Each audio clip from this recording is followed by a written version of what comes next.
Assalamualaikum warahmatullahi wabarakatuh. Asyhadu an la ilaha illallah wa asyhadu anna Muhammadan abduhu wa rasuluh. Daras Malfuzat Hazrat Imam Mahdi Masih Maud al-Islam.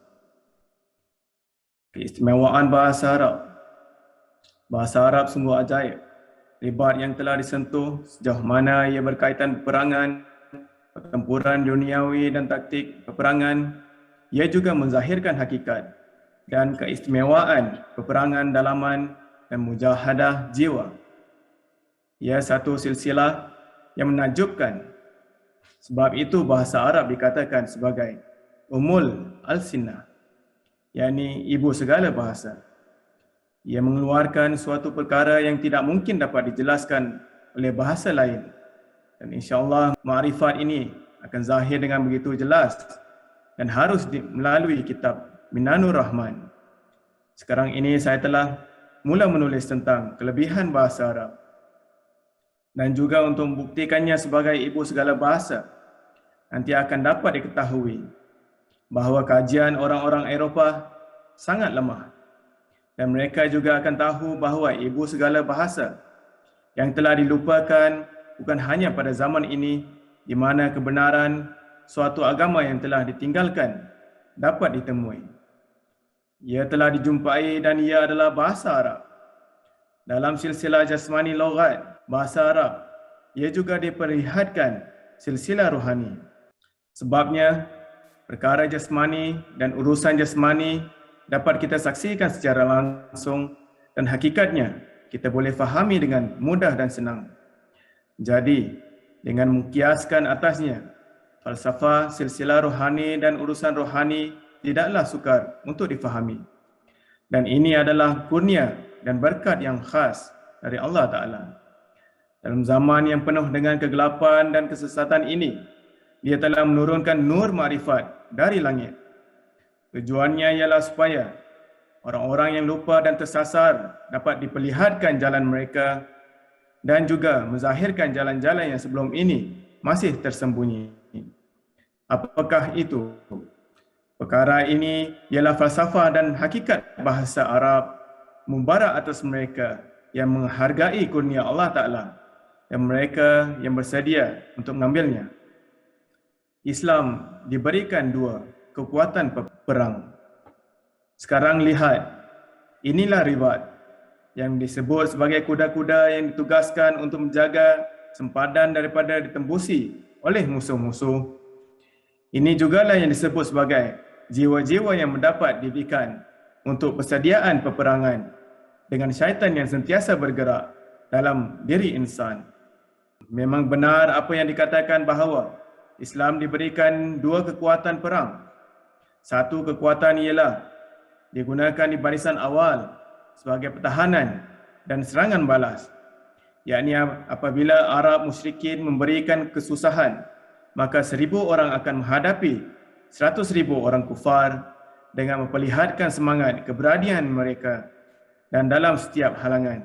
Mereka membuktikan kekuatan dan keagungan mereka yang suci. Zaman itu telah berlalu dan falsafah kekuatan perang yang zahir dan kemahiran perang yang tersembunyi dalam lafaz ribat, ia telah zahir. Zaman ini dituntut memperlihatkan contoh perang batin. Dalam zaman yang kita lalui sekarang, perang zahir tidak lagi diperlukan dan diinginkan. Malah dalam hari-hari yang terakhir ini, sangat dituntut untuk memperlihatkan contoh perang batin dan memperhatikan pertempuran rohani. Kerana waktu ini, penyebaran untuk pemasungan batin, berbagai sarana dan senjata yang besar telah dicipta. Sebab itu, untuk menghadapinya, harus menggunakan sarana atau kaedah yang sama. Kerana zaman ini, zaman keamanan dan kita semua mendapat keamanan dan kesenangan dari berbagai segi. Dengan amalan kebebasan, setiap orang boleh menyebarkan, bertabligh atau mengamalkan hukum agama masing-masing. Kemudian, Islam sebagai pembawa keamanan yang sejati, malah penyebar keamanan, keselamatan dan kesenangan yang sebenar adalah Islam. Sebagaimana mungkin terjadi bahawa pada zaman yang aman dan bebas ini harus memperlihatkan contoh berperang yang dahulu. Jadi hari ini contoh kedua iaitu dituntut ialah mujahadah rohani. Jihad zaman sekarang. Ada satu perkara lagi iaitu dalam memperlihatkan contoh dahulu. Ada satu lagi perkara yang harus diperhatikan. Waktu dahulu perlu menzahirkan keberanian. Sebabnya waktu itu ia memang sifat yang dianggap terpuji dan disukai di dunia. Dan waktu itu peperangan merupakan satu kemahiran, yakni duduk dari tempat yang jauh pun boleh menembak dengan meriam atau senapang.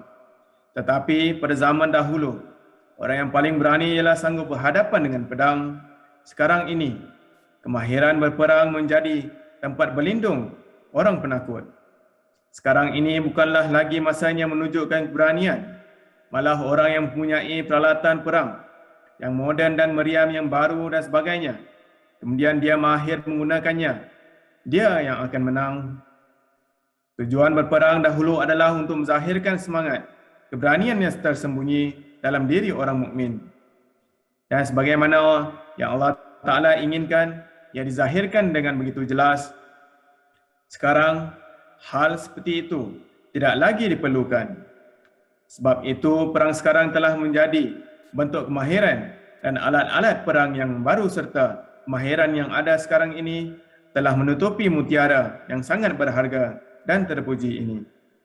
Dalam permulaan Islam, perang untuk pertahanan dan perang jasmani juga perlu, kerana zaman itu orang yang tidak suka pada dakwah Islam menentang bukan melalui dalil tapi melalui pedang. Sebab itu, untuk pertahanan, pedang juga harus diangkat. Tetapi sekarang ini, penentangan bukan lagi dengan pedang, malah melalui pen atau kenyataan mereka. Islam banyak menerima ucapan yang buruk. Sebab itu, dalam zaman ini, Tuhan berkehendak agar pekerjaan pedang itu digantikan dengan pen, lalu mengalahkan para penentang dengan tulisan. Sebab itu, bukan satu tindakan bijak jika sekarang ini berusaha mengalahkan pen dengan pedang. Sekarang ini, pen diperlukan. Fahamilah dengan yakin bahawa apa yang diperlukan sekarang ini bukanlah pedang, tetapi pen, yakni kalam.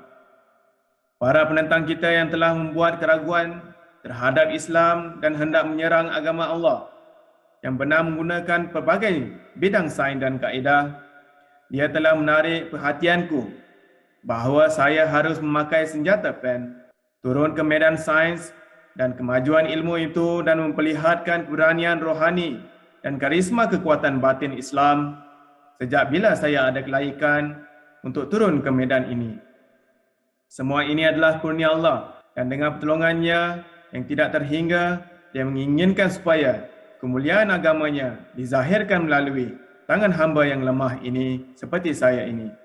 Pada satu waktu, saya telah mengira jumlah kritikan dan serangan ke atas Islam oleh para penentang kita. Maka, dalam fikiran saya, anggaran saya, jumlahnya 3,000 dan berpendapatan bahawa jumlahnya sekarang semakin meningkat. Jangan sesiapa berfikiran perkara ini tidak tepat bahawa bagaimana mungkin terjadi. Atas Islam kritikan sampai 3,000 jumlahnya. Sama sekali tidak seperti itu. Kritikan-kritikan ini dalam pandangan orang yang berbuat kesalahan dan orang bodoh memang kritikan. Tetapi saya berkata dengan sebenar-benarnya bahawa sejauh mana jumlah hitungan kritikan yang saya buat.